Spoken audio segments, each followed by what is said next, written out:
అది లోగో అవసరం లేదు. లోగో అంటే ఈ రష్ లో కాదు, వదిలేసేయి. కొద్దిగా పోండి. మీడియా మిత్రులకు నమస్కారం. నా గొంతు బాగలేదు కాబట్టి కొద్దిగా నేను నిమ్మలంగా మాట్లాడతా. ఈరోజు తెలంగాణలో ఎన్నికలకి మనకు ముందుకు పోతున్నాం. తెలంగాణ రాష్ట్రంలో శాసనసభ ఎన్నికల్లో ప్రజా ఫ్రంట్, పీపుల్స్ ఫ్రంట్ అనే నామకరణంతో Congress, Telugu Desam Party, Communist Party of India, TJS Telangana Jana Samithi 4 parties ఒక అలయన్స్ ఏర్పాటు చేసుకుని ఆ అలయన్స్ భాగంగా నేను హుజూర్ నగర్ కాన్స్టిట్యున్సీ నుంచి పోటీ చేస్తున్నాను. డిసెంబర్ 7వ తారీఖున పోలింగు, డిసెంబర్ 11వ తారీఖు కౌంటింగ్ ఉంటుంది. అన్ని సర్వేలు, మేము చేసిన అన్ని పొలిటికల్ అనాలిసిస్ మేరకు డిసెంబర్ 12వ తారీఖున తెలంగాణ రాష్ట్రంలో ప్రజా ఫ్రంట్ ప్రభుత్వం ఏర్పాటవుతుంది. ఆ ప్రభుత్వంలో Congress party, Telugu Desam party, CPI, TJS అన్ని కూడా రాబోయే ప్రభుత్వంలో భాగస్వామ్యం అవుతాయి.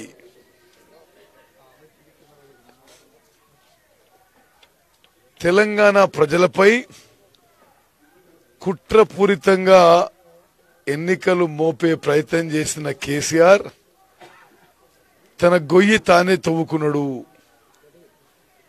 పార్లమెంట్లో నరేంద్ర మోదీతో ఒప్పందం పెట్టుకోవాలి కాబట్టి 9 నెలల ముందు మైనారిటీస్ ని మోసం చేయడానికి ముందస్తు ఎన్నికలు పెట్టుకొని ప్రజలని మోసం చేయిపోయి తానే చతికిలబడే సన్నివేశం స్పష్టంగా ఊపడుతుంది. ఇప్పుడు మేము రాష్ట్ర వ్యాప్తంగా తిరుగుతున్నాం.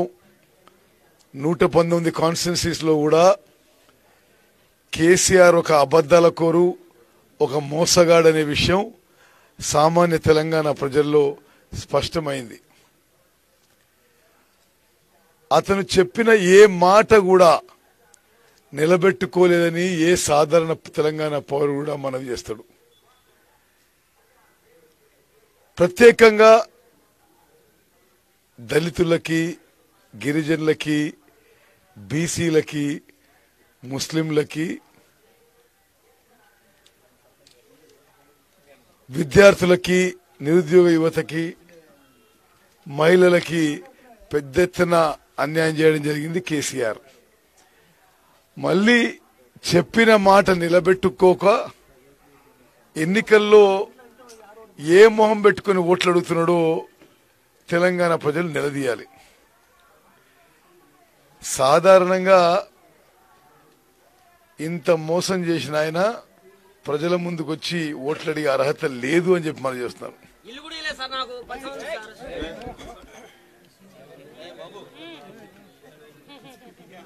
అయితే మీరు అతని ఎన్నికల సరళి చూస్తున్నారు. సూర్యాపేటలో గాని, నల్గొండలో గాని, ఎక్కడన్నా ఏమనాలి ఎన్నికల్లో? నేను పోయినసారి ఓట్లాడటానికి ఈ మాట ఇచ్చినా ఆ మాట నిలబెట్టుకోవడానికి నేను దళితులందరికీ దళిత ముఖ్యమంత్రి చేసినా, దళిత ముఖ్యమంత్రి చేస్తా అన్నోడు చేసినవా లేదా జవాబు చెప్పాలి. దళితులకి, గిరిజనులకి 3 ఎకరాలు ఇస్తానడు. ఇవ్వకపోగా దళితులని, గిరిజనులని అణిచివేసే ప్రయత్నం చేశాడు. వాళ్ళ కనీసం మానవ హక్కులని కాలరాసే ప్రయత్నం చేశాడు. బీసీలకి 5 ఏళ్లలో 25,000 కోట్లు వాళ్ళ సంక్షేమానికి ఖర్చు పెడతానడు. 5,000 కోట్లు ఖర్చు పెట్టలే. ముస్లింలకి 12% రిజర్వేషన్ అన్నాడు, మోసం చేసిండు. గిరిజనులకి 12% అన్నాడు, రిజర్వేషన్ మోసం చేసిండు. డబుల్ బెడ్రూమ్ ఇల్లు అన్నాడు, కట్టలేదు. ఇంటికో ఉద్యోగం అన్నాడు, చేయలేదు. ప్రతి కాన్స్టిట్యున్సీకి 1,00,000 ఎకరాలు కొత్త ఆయకట్టను చేయలేదు. ఈ విషయాలు మాట్లాడకుండా ఎవరితో పొత్తు అనేదే మాట్లాడుతుండ ఆయన. తను చేసిన పని ఏమైనా ఉంటే అది చెప్పుకోవాల్సిన అవసరం ఉండింది. ఏమీ చేయలేదు కాబట్టి మళ్ళీ ప్రజల దృష్టి మళ్లించడానికి అసందర్భమైన పిచ్చి పిచ్చి మాటలు మాట్లాడుతున్నాడు. 6 సెప్టెంబర్ పోయిన నెల ఆయన శాసనసభ రద్దనే రోజు విలేకరులు అడిగిన ప్రశ్నకు ఈ వేరే పార్టీలు పొత్తులైతుందంటే ఎవరితో పొత్తు అయితే నాకేంది, మేము 80 సీట్లలో 50% పోలింగ్ దాటుతున్నాం అన్నాడు. ఏంటండి వీడియో నచ్చిందా? అయితే ఓ లైక్ వేసుకోండి, లేదంటే ఓ కామెంట్ చేయండి. ఎప్పటికప్పుడు మా వీడియోస్ చూడాలంటే సబ్స్క్రైబ్ చేసుకోండి.